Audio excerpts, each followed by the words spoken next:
So today we're going to talk about housing of photographic materials for storage and exhibition, so thank you all for coming. So I'm Amanda Maloney, and I'm the Associate Photograph and Paper Conservator from the Northeast Document Conservation Center, which is also known as NEDCC. And it's a conservation center located in Massachusetts, but we work with clients all across the country doing physical treatment of objects and then also doing outreach such as this type of presentation today, and are happy to give advice to institutions such as yours. So you should feel free to use us as a resource and reach out to me individually. My email is there, and then other people at my organization too are very happy to work with institutions such as yours. So today my goal with this presentation is to hopefully provide you with a broad base of understanding about the types of materials that are used for photographic enclosures so that you can make informed decisions for your collection. I'll go through some specific examples, and then at the end we should finish up with time to look at some examples that I brought today, because I feel like looking at things hands-on can be very helpful. And there'll be times for question and answer at the end, but if as I'm going through anybody has any questions, I'm happy to entertain them as we move along. So if anything is unclear, just feel free to raise your hand and ask. So this presentation today is a follow-up from a presentation that my colleague Monique Fisher, who's the Senior Photographic Conservator at NEDCC, gave last year at ATALM on photographic process identification. And some of you may have attended that, I'm not sure. And some of you may feel very confident in your skills at identifying different types of photographic processes. And some of you might want to build those skills a bit too. And these are some good resources for that. NEDCC offers webinars in addition to in-person workshops. So you can check back on that and see if any of those are happening. And we also have free informational leaflets on our website, which the address is there. The Graphics Atlas website is also a great website for process ID. They have photographs of photographs that are under certain types of magnification, different types of lighting, even cross sections. So it's very useful for learning how to look closely at photographs to get a good sense of being able to identify the different processes. And the last two resources are print books, which are both excellent, and I'd highly recommend them for your research library. So just to sort of briefly talk about photographic processes, sort of what you need to know for this lecture today is that they're complicated structures. They're a laminate structure. So they have a support, which can be paper, plastic, glass, or metal. They may have a binder, which is usually gelatin, collodion, or albumin. Some photographs don't have a binder. And then there's the image material, which can be silver metal, dyes, pigments, or other types of metals. Now, because there are so many different materials involved in a single photograph, you really have to think about balancing the needs of each of those individual materials for what is going to be best for that photograph. And so thinking about housing and finding good housing solutions for your collections is going to be balancing a lot of different needs. So there's the needs of the individual photograph, which we just talked about a little bit, and also thinking about how the collection is going to be used, how frequently it's going to be used, who is using it, the level of skill of the people that are involved with handling the materials and the level of supervision they'll have handling them. And obviously a budget for supplies is always a big consideration. Then also thinking about labor, thinking about who's going to be doing the housing. Is it going to be volunteers? Is it going to be full-time staff? And again, the issues of time and money for that aspect of it. And additionally, space for storage, making sure that the housing solutions that you are implementing in your collection are making the best use of the space that you have available.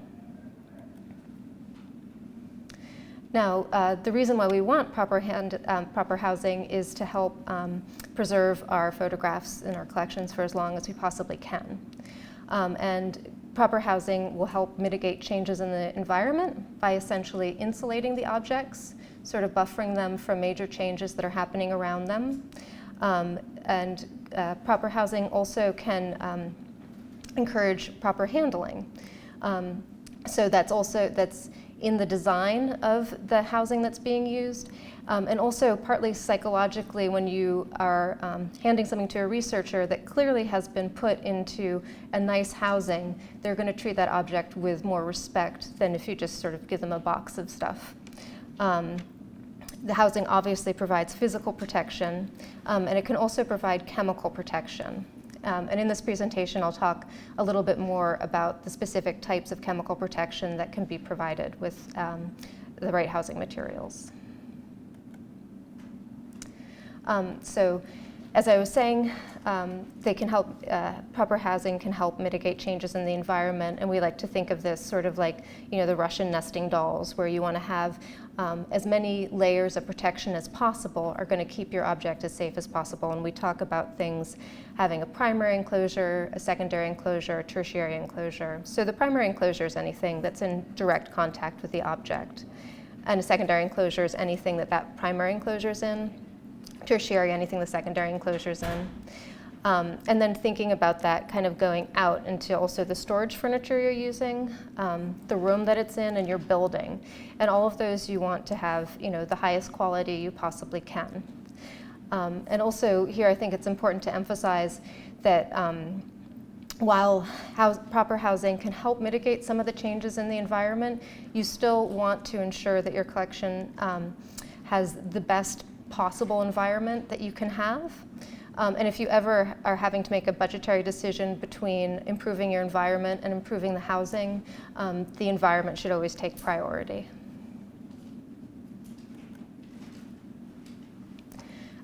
So looking at housings, often the first kind of decision to make is whether to use paper or plastic. There's some obvious differences between them. Plastic is transparent, which can be a benefit if you have an item that is frequently accessed, because researchers can look at it and get the information they need from it without having to directly handle the object itself. So it provides an extra layer of protection for that object while allowing people to see that object.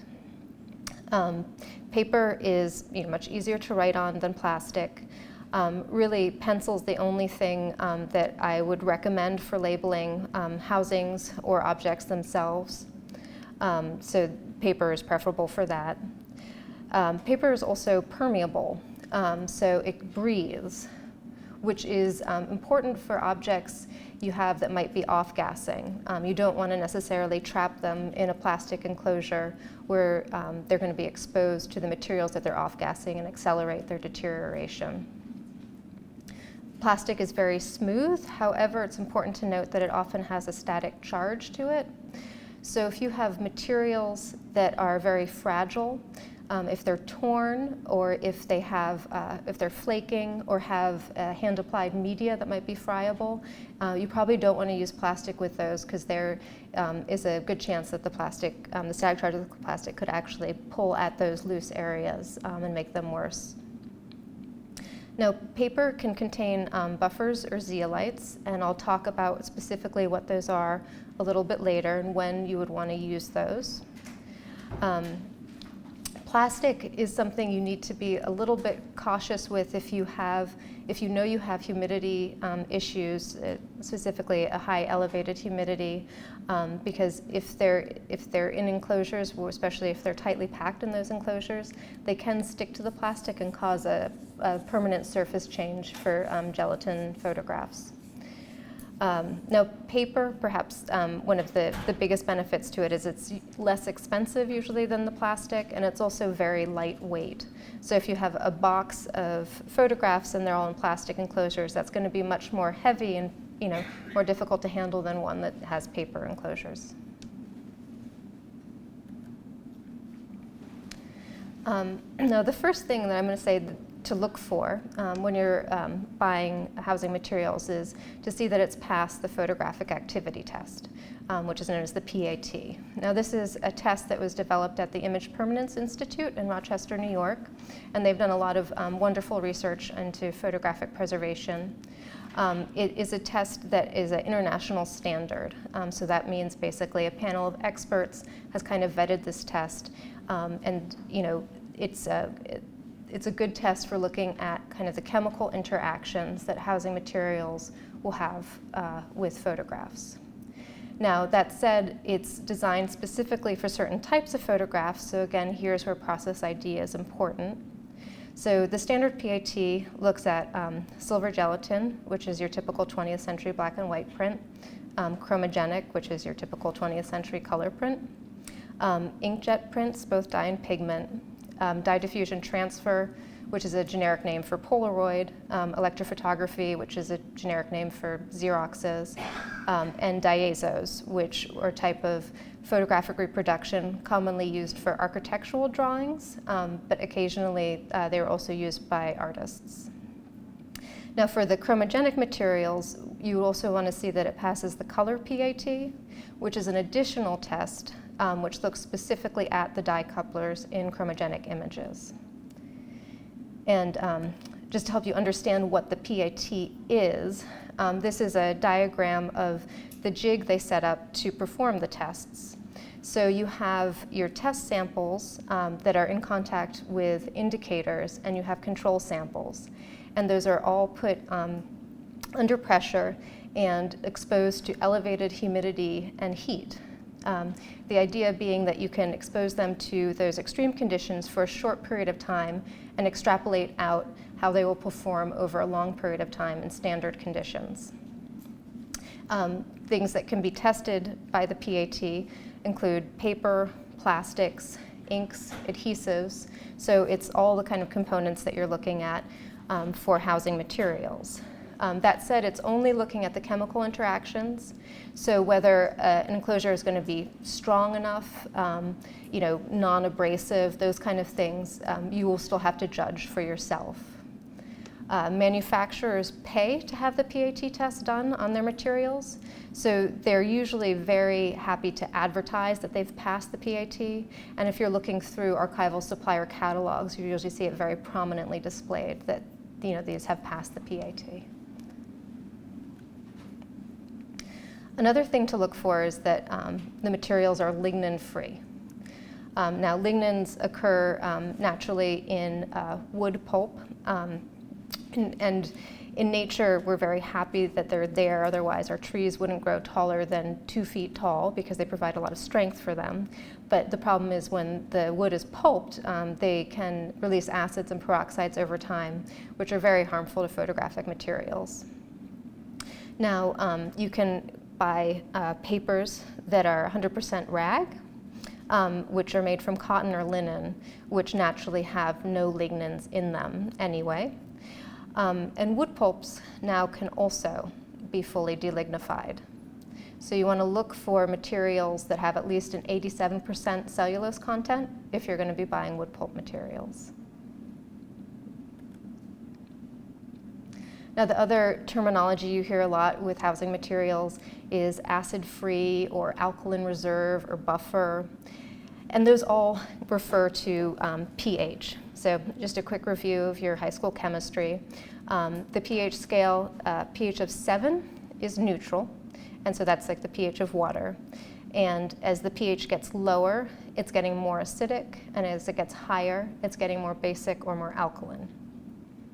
Now, the pH scale is a logarithmic scale, so a change in 1 in the pH scale is a change in 10 times. So you can see the list on the left of the pH scale shows the actual degree of change for each one change in pH. So there's a significant change for each step pH.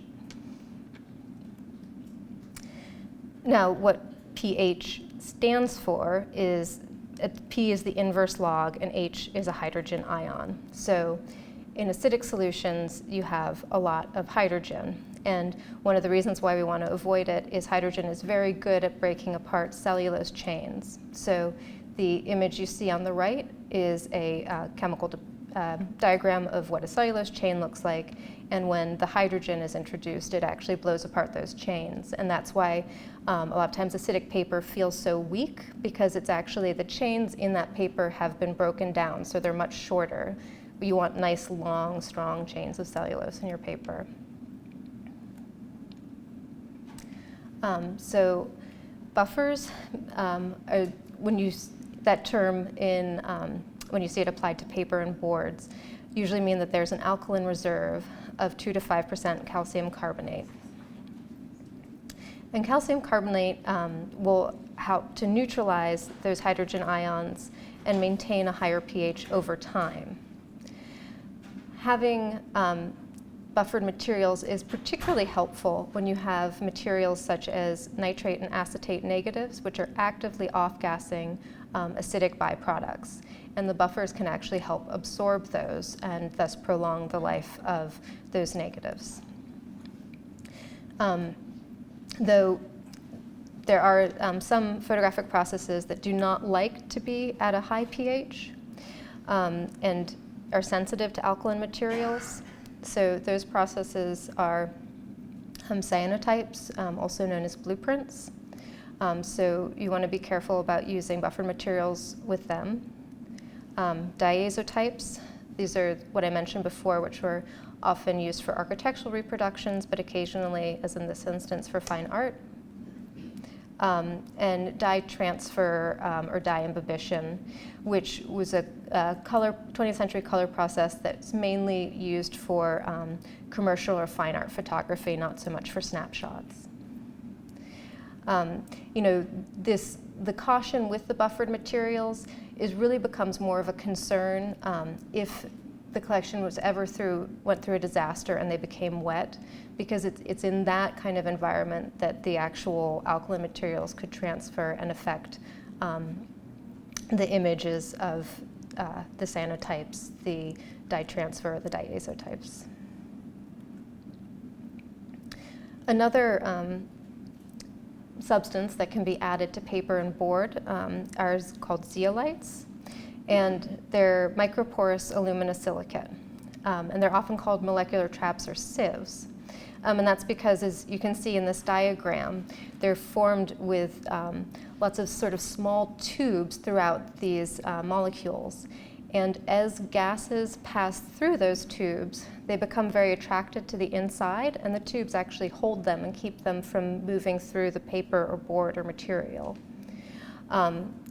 They can become exhausted over time, and there isn't an exact number of years that you're meant to use them, and it honestly would depend on how actively materials in your collection were off-gassing. And there is some concern that if they became wet, that they could release the materials that they had trapped. As far as I know, though, there isn't any kind of anecdotal evidence of this having happened or what the consequences of it would be. But it's something to keep in mind that if you do choose to use them in your collection, it's probably not a bad idea to monitor them to make sure that they're still active. Some common brands are Art Care, which is a matte board, and Microchamber, which is various weights of paper.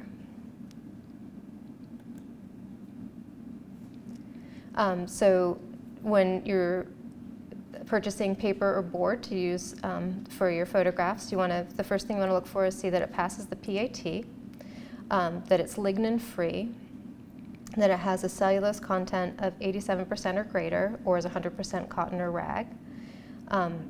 You want to decide if it's appropriate for it to have buffers or zeolites. And I also just want to say it's important to realize that the term archival doesn't have any kind of standard meaning to it. It's just an adjective that can sort of be applied to anything. So just because someone says something is archival doesn't necessarily mean it's actually high quality or suitable to use with photographs. Additionally, the term acid-free does have a meaning, and that meaning is that it's 7.5 or higher when it leaves the manufacturer, but there's no guarantee that it will maintain that elevated pH. And sometimes there are things they can do to artificially raise that pH so they can send it out as being acid-free, but it won't maintain that over time. That said, things that are acid-free may be good quality too, but you want to just make sure if it says it's acid-free that it's also 100% cotton, also lignin-free, all those other terms that actually do have solid meaning. Now, papers and boards for storage, you would use them for Interleaving, as in an album, or sometimes if you have multiple objects together in a folder, it's nice to put in some interleaving to help absorb any off-gassing and also protect them from abrasion from adjacent objects. Medium weight papers can be used for making primary enclosures such as folders or four-flap enclosures or used as photo corners. And heavyweight papers can be used for primary or secondary enclosures. Same with boards can be used for all level of enclosure. If you need to impart rigidity, they're very useful. So plastic comes in a variety of forms, in films, foams, and fabrics is how we use it for housing. Again, as with paper and board, you want to make sure that it passes the PAT test. You want to avoid any kind of plastics with coatings or additives because those can transfer over time to the photographic materials. You want to definitely avoid any plastics containing PVC, polyvinyl chloride, as that releases a lot of strong acids over time and can very actively deteriorate photographic materials. Now for clear plastic film, the thickness is usually measured in mils, which is 1/1000th of an inch. Generally for housing, we like to use between 3 and 5 mils, depending on the strength of plastic you need. Obviously, the thicker the plastic, the more expensive it will be. And the best plastics to use in your collections, starting from probably the most stable is polyester, which is sold under the brand name Maloney. It used to be called Mylar, but Mylar is no longer being manufactured as Mylar. Polyethylene and polypropylene. And those you commonly see as the kind of the sheets with the 3 holes punched in them for negatives and that sort of thing. You can also make foam out of polyethylene, which is sold under the trade names Volara and Ethafoam. Now, the Volara foam is very smooth and thin and flexible. The Ethafoam is very rough and thick and rigid. So here you see an image of the Volara foam on the left, and on the right is some Ethafoam that has been cut to create little indentations to place daguerreotypes that don't have covers on them anymore.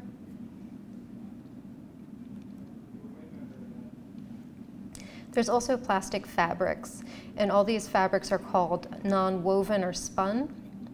And they're essentially felted plastic fibers. So there's Tyvek, which is made out of polyethylene, which is smooth and thin. You can get envelopes and tapes and those kind of things out of Tyvek. Holitex and Rime are both polyester, and where these might be especially helpful if you're doing housing is if you have any exposed tacky adhesive on photographs. These can be cut and placed over that tacky adhesive and keep it from sticking to adjacent objects and remain easily removable. So if at some point in the future you can have the adhesive removed by a conservator, they could do so without causing harm to the object.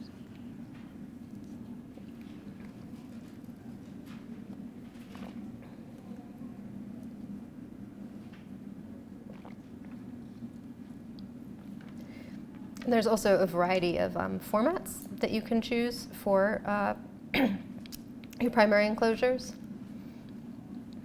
The most obvious and easy to use and make are folders. Excuse me. They're also very space efficient. Now, if you're using folders, ideally you want to try to put no more than 10 items per folder. If you can, you want to try to put similar processes and similar sized items in a folder together. Obviously, the items should be slightly smaller than the folder. You don't want them to be extending outside the folder. And you don't necessarily want them to be swimming around in the folder either. Now, if it's possible to use subfolders or interleave the items, again, you're adding an additional layer of chemical and physical protection for the objects in the folder.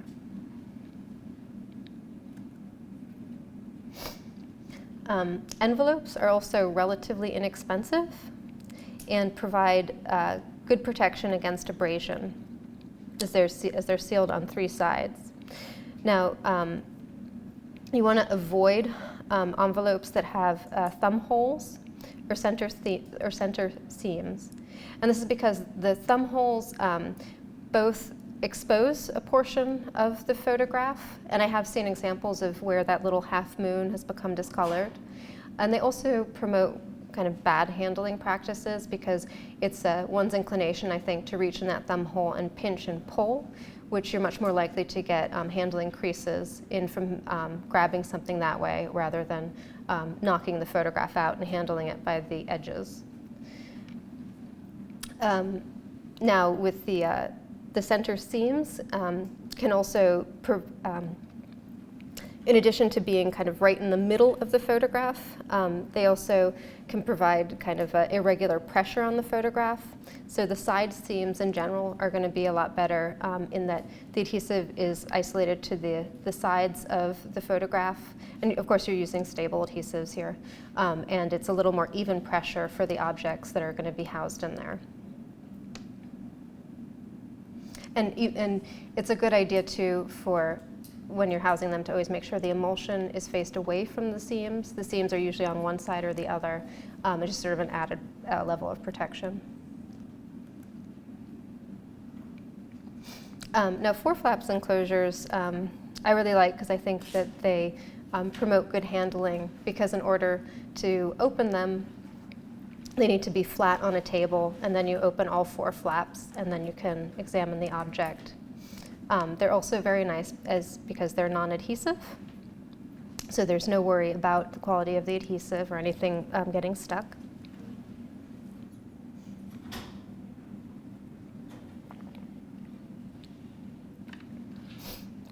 They provide excellent protection against abrasion.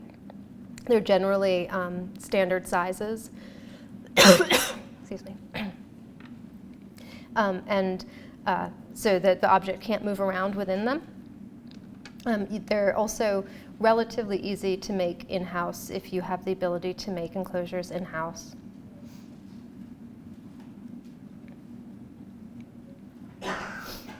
Now, plastic sleeves usually come as either an L sleeve, so meaning there's a one long and one short side that are sealed.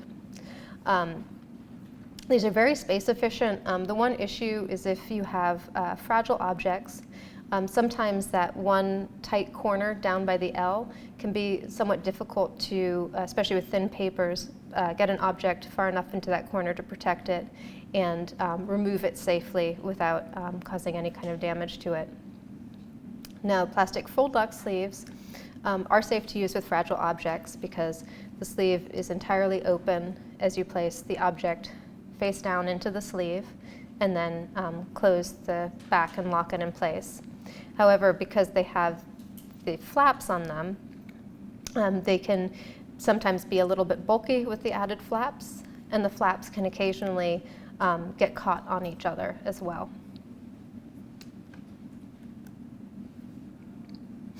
Now, when you're using boxes, it's important to use spacers to avoid slumping and shifting inside the box.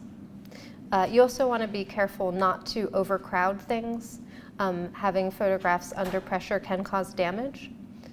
And then you could think about whether it makes sense for you to use horizontal or vertical storage. Now, typically, vertical storage is a little more space efficient. Occasionally, you will have fragile objects that will benefit more from horizontal storage. So again, it's a sort of case-by-case basis what the best decision is going to be.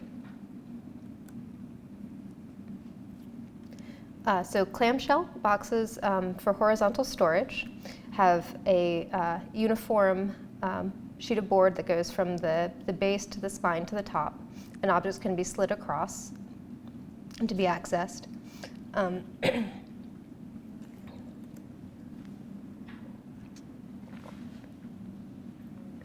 However, I find the drop front boxes to be a little bit easier to access materials because you can take them entirely out of the box without needing to dig your fingers in next to them and pull them out that way, which sometimes can cause damage.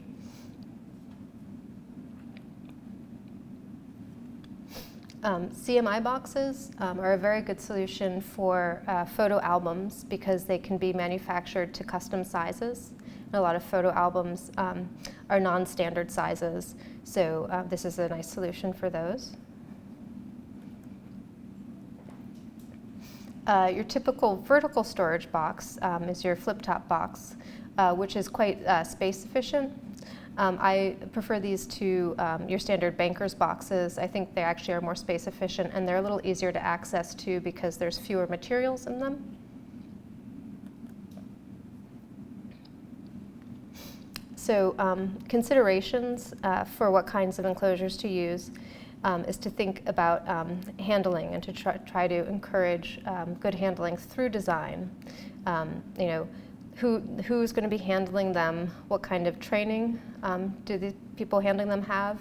What kind of supervision do they have? How often will these objects be handled? And what are the vulnerabilities of the individual object? And then, again, obviously, budget comes into major consideration. And you need to think about the cost of the materials versus the labor, space, supplies, and expertise for making enclosures in-house. A lot of times it can be a lot more cost-effective to make things in-house, but you need to have the ability to store the supplies and to have the space in order to make them. So just as a comparison, if you were to buy 25 pre-made folders, they'd be $1.81 each. If you were to make them from a roll of folder stock, they would only be 50 cents each. However, the upfront cost is a lot greater to buy the folder stock on a roll, which would be $327 versus the $45.25 to buy the pre-made folders. So it sort of depends on how many folders you think you're going to need, and again, having the space and expertise to make them in-house.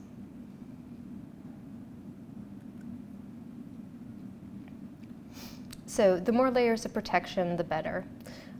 If you can put, say, for example, a piece of microchamber paper which has zeolites in it behind an object in a polyester L sleeve, and then put that in a cardstock folder inside a box, you'll be adding levels of protection that are going to help to keep that object safe from the environment. You want to think about having high quality in all levels, from the primary enclosure to the outer box, and think about what makes sense for your specific collection. So part of thinking about what makes sense for your specific collection is really having an understanding of that collection. Some of you may have already done this, but an important first step is doing a collection survey to sort of establish your priorities. And in that survey to identify fragile and sensitive materials, important materials, any high-use items, and the current state of the enclosures that they are in. And to evaluate that current state, there's a lot you can do through just using your own senses. The feel, you can easily feel when paper is becoming weak and brittle. Any kind of plastics that are sticky and greasy definitely should go. You want to look at things, if you see paper that is discolored, plastics that are discolored, plastics also that may become distorted as they deteriorate. And also you can sometimes smell the deterioration products off-gassing. So anything with a strong acrid odor is probably actively deteriorating. The final test is pH pens, which I don't know if anyone here has used them, but I mean, it's literally a litmus test. So you can see next to the image of the pH pen here, there's a purple line and a yellow line. So the pH pen, if something is neutral or alkaline, it'll be purple, and if it's acidic, it'll be yellow. So it's kind of a quick test. Keep in mind it's making a permanent mark, so you want to make sure that you're using it judiciously. But if you just need to assess some of your enclosures, it can be a nice quick way to do that. Now, if you are moving your objects into new enclosures, you're going to want to make sure any kind of information is transferred from the old enclosure onto the new enclosure. If you can simply transcribe it in pencil, that's great. Sometimes things will come in original enclosures that may have images or extensive information on them that you want to capture that would be too difficult or long to capture by hand. Those can often be photocopied or scanned and printed with toner either directly onto the new enclosure or onto a piece of high quality paper that could be put in with the photograph.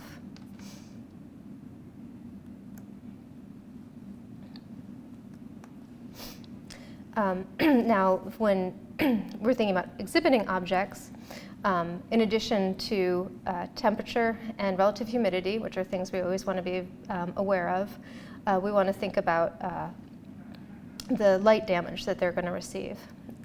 Now, when conservators are thinking about light damage, it's cumulative and it's irreversible, and the overall exposure is calculated by the intensity of exposure and the length of exposure. So here you see an example of two different exhibition scenarios. One has a photograph exhibited at 3 foot candles, which is quite dim, but that photograph can be exhibited for 10 months at 10 hours a day and get a 9,000 total foot candle hours. Whereas if you had something exhibited at 10 foot candles, which is a more kind of usual brighter intensity, that could only be exhibited for 3 months to get the same total amount of exposure. And it's a good idea if you are exhibiting objects to try to track how much exposure they're getting and making sure no one item is getting too much exposure. Facsimile prints can be very useful for that. If you're exhibiting objects for the image content only, then I would highly recommend using high quality facsimile prints because they will be able to convey the message that you're trying to convey through the photograph. However, there are times when a photograph will have certain artifactual value for whom it belonged to or the history of that specific object where you will want to be exhibiting the original object. Now, of the vast spectrum of light that exists, ultraviolet light is especially damaging. So it's good to put in precautions to limit the amount of ultraviolet light that your object is receiving. One of the easiest ways of doing this is using an ultraviolet filtering glass or acrylic glazing. So the standard enclosure for exhibition is a frame. You have a mat board backing and a window mat or spacers to separate the object from the glass. Now, glass and acrylic can both be UV filtering, kind of some of the pros and cons between choosing glass or acrylic. Now, glass, obviously, it's very breakable and it's very heavy, but it is less expensive than acrylic, generally speaking. So if you are going to be traveling a piece, I would definitely recommend using the acrylic because the risk of breakage is too high. But if you're going to be handling something in-house and not handling it often, then glass is appropriate. Something to keep in mind with acrylic, though, is that it does have some flexibility.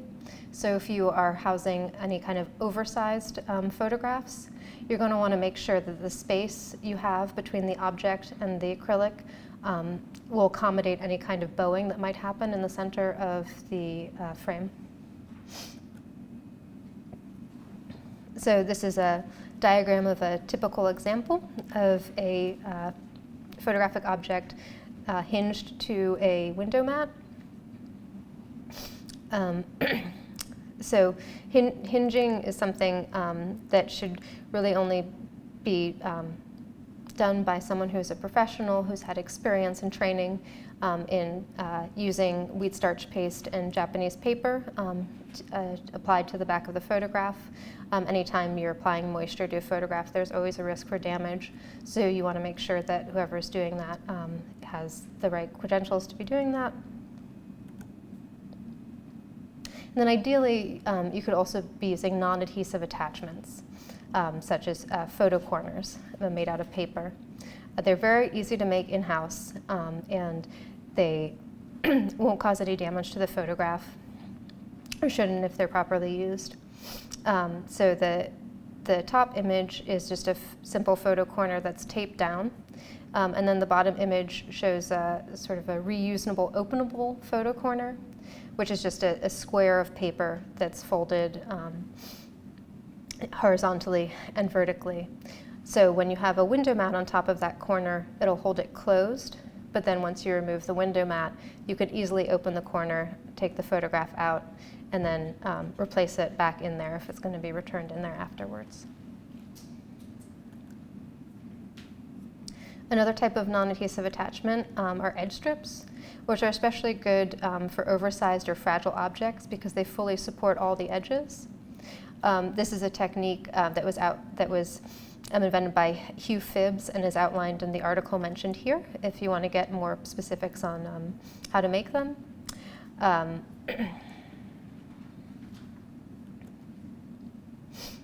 And so when using pressure-sensitive tapes, I just want to stress that you should never use them in direct contact with the object, regardless of what the manufacturer says. I know sometimes they're sold as document mending tapes, but they tend to do a lot more damage than any help they do. But they're perfectly fine to apply over corners or when you're hinging housing materials together, that sort of thing. They're fast and easy to apply, but they do gain in tack over time. They're not easily reversible. To reverse them, you almost always need heat and solvent.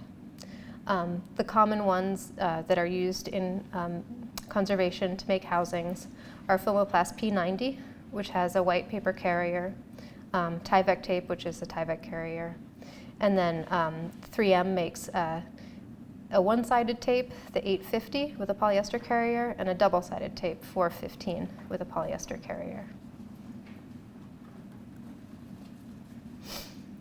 Now, if you're going to be exhibiting things in a case as opposed to in a frame on a wall, you want to make sure that that case contains no formaldehyde and no materials that will off-gas or become acidic.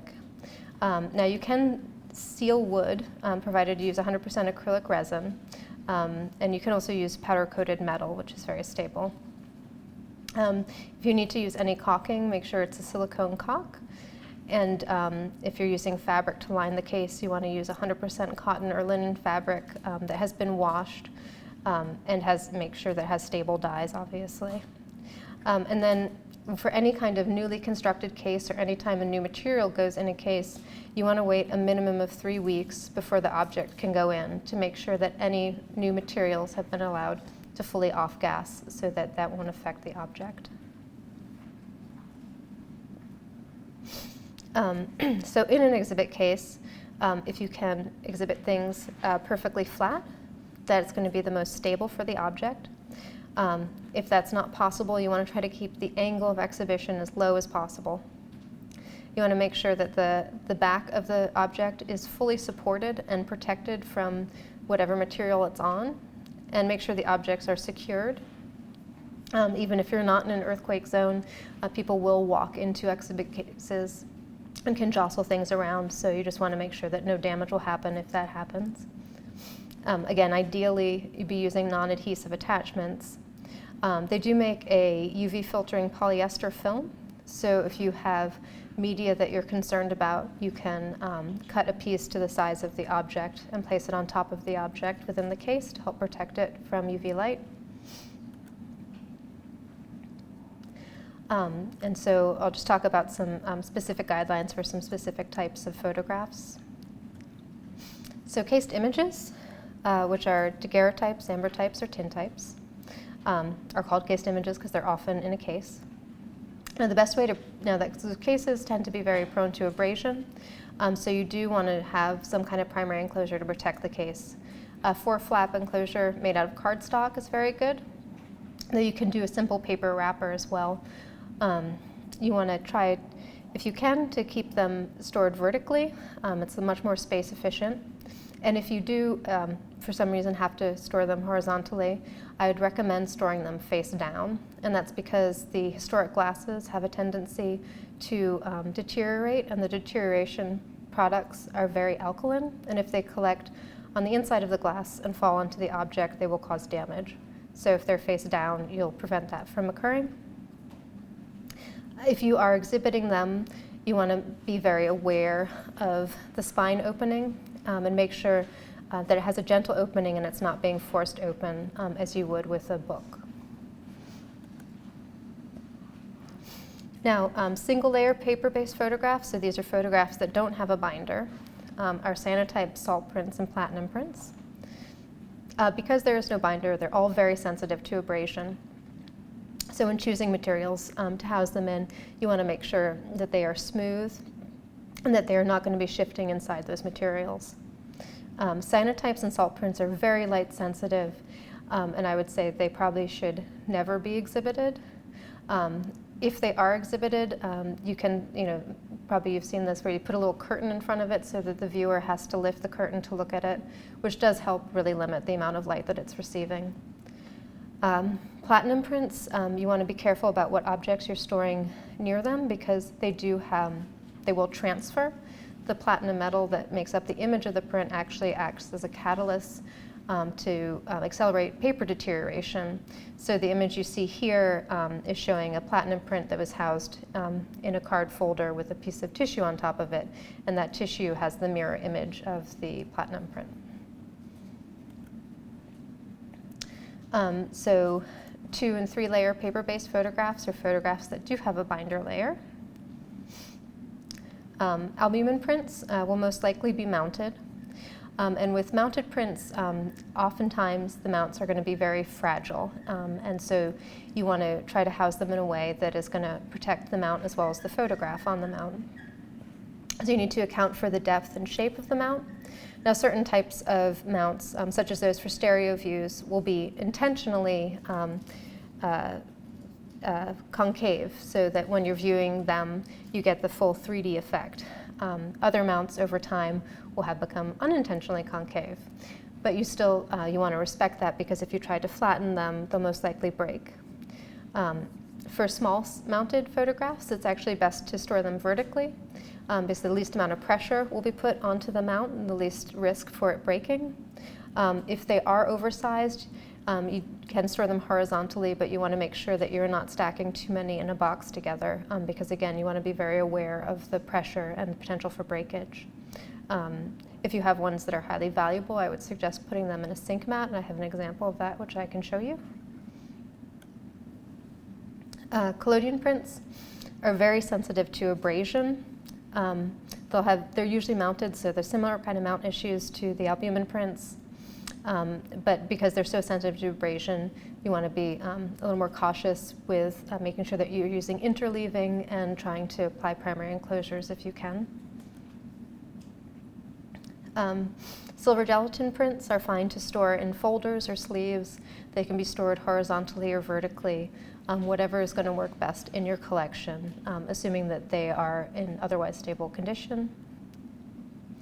Same thing for chromogenic prints. Now, transparent film, if you have anything on nitrate and acetate, these should be very much red flag materials. They have they're harmful off-gassing and have a tendency to, once they start to deteriorate exponentially. They will affect not only themselves, but any adjacent materials, so it's important to segregate them from other collection materials. Here's an area where using buffers or zeolites would be very helpful. And if you can, you want to prioritize these for cold storage. And I've included a link here to the National Park Service website, which has a very good tutorial about preparing and setting up simple cold storage. Now, if you have transparent film on polyester, polyester itself is actually quite stable. So you can use a paper or a plastic enclosure and horizontal or vertical storage for these. Now, photographs on glass. Again, it's the same kind of issue you have with mounts. Ideally, you want to have vertical storage. If you have any oversized glass plates, horizontal storage is better, but again, you don't want to have too many together because you want to avoid having too much weight on that bottom plate. Make sure the boxes are well labeled, glass, heavy, fragile, so that anyone removing them from the shelf isn't going to be surprised at how much they weigh, because the glass weighs so much more than paper objects. Most glass plate negatives will be standard sizes, so you can buy standard size 4-flap envelopes to protect them, which are great.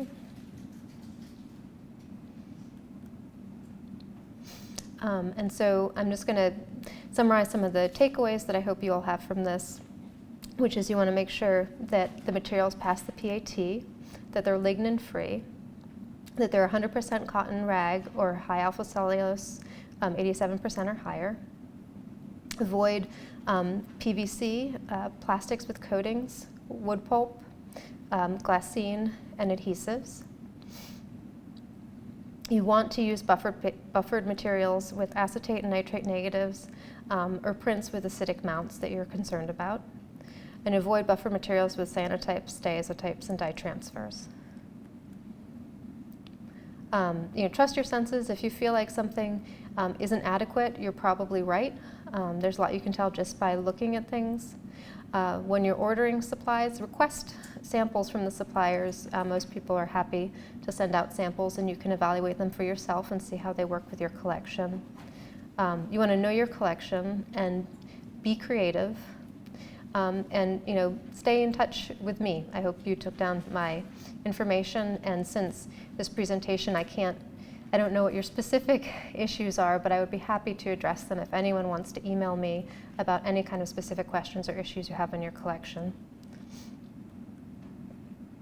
Here are a couple slides of resources.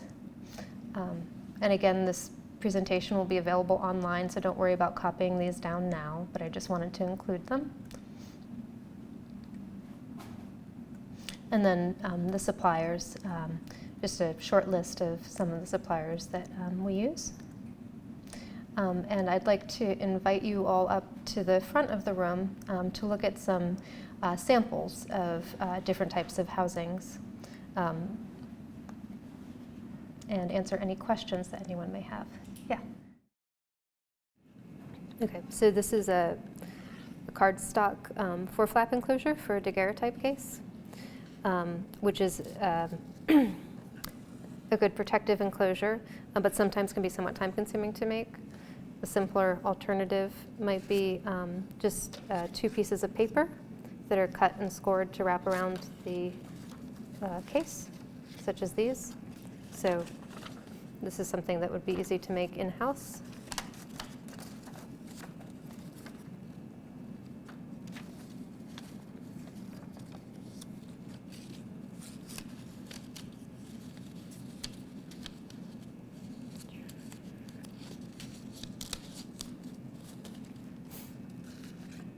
And then another modification to the standard cardstock 4-flap. If you have a cased object that is missing the lid of the case, you can attach Volara foam to one of the flaps to serve as a cushioning lid for the case.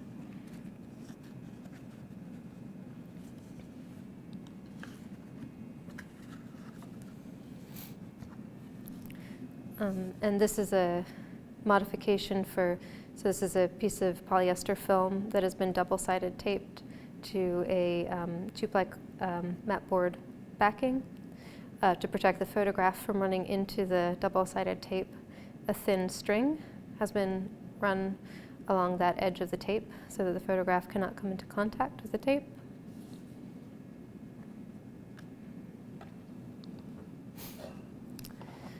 This is an example of a non-adhesive spacer for putting inside a box, such as this small box.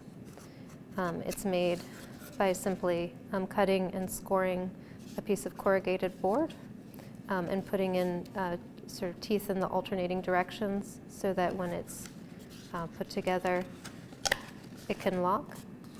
So if a box is not full, this will prevent the photographs from slumping inside the box.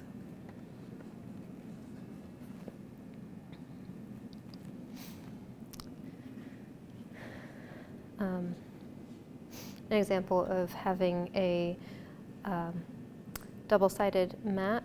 So this is on cardstock, so it's in a slight sink mat with some 5mm polyester around the edges to hold it in place.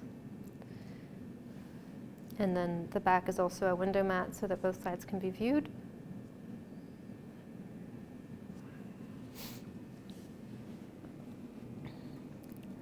a different version of a double-sided mat has this photograph, which doesn't have a backing but has the back cut as another window mat.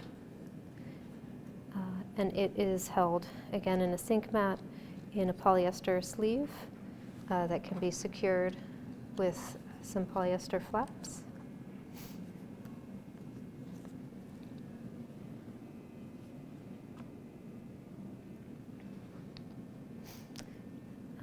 This is a non-adhesive type of attachment where essentially it's a four-flap that has been cut to create a window on one side so that the object can be displayed in the window and then held in place without any adhesive.